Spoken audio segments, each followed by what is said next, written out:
Avez-vous déjà pensé que le feu, en cuisine, pouvait être un ennemi? Pourtant, sans lui, la plupart de nos aliments resteraient de crus, sans saveur, voire indigestes. Le rôle du feu n'est pas de détruire, mais bien de transformer.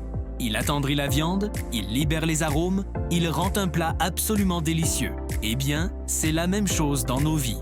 Les grandes épreuves, comme un deuil, une faillite, une maladie, sont les feux de notre existence.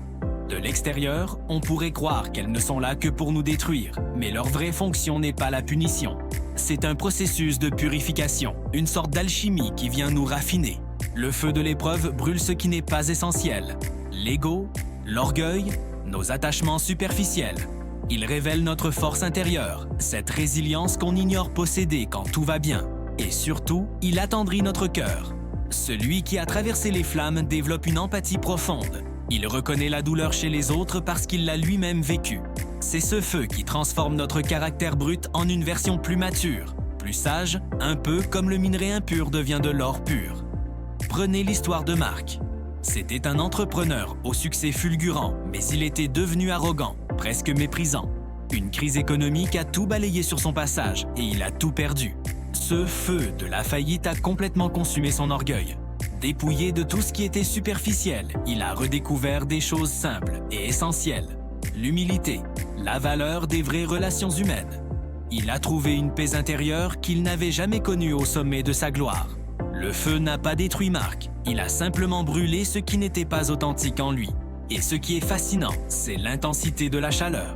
Un bon chef sait très bien qu'on ne cuit pas un poisson délicat avec la même violence qu'un steak. Chaque ingrédient a besoin de sa température idéale. Pour nous, c'est pareil. L'intensité du feu est toujours parfaitement adaptée à ce qui doit être transformé en nous. Chaque défi est calibré sur mesure. Les petites frustrations du quotidien, c'est un feu doux, juste pour nous apprendre la patience. Les grands bouleversements, c'est un feu vif, conçu pour opérer des changements profonds et nécessaires.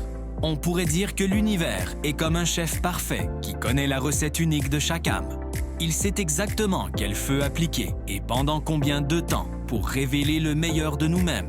La vraie maîtrise, c'est donc de comprendre que l'épreuve n'est pas une force qui cherche à nous anéantir. C'est un agent de purification, un outil de raffinement. C'est l'art de la transmutation. Voir le feu non pas comme une fin, mais comme le début d'une transformation magnifique. Merci d'avoir regardé. Si cette perspective vous a parlé, n'hésitez pas à vous abonner pour plus de réflexions. À bientôt!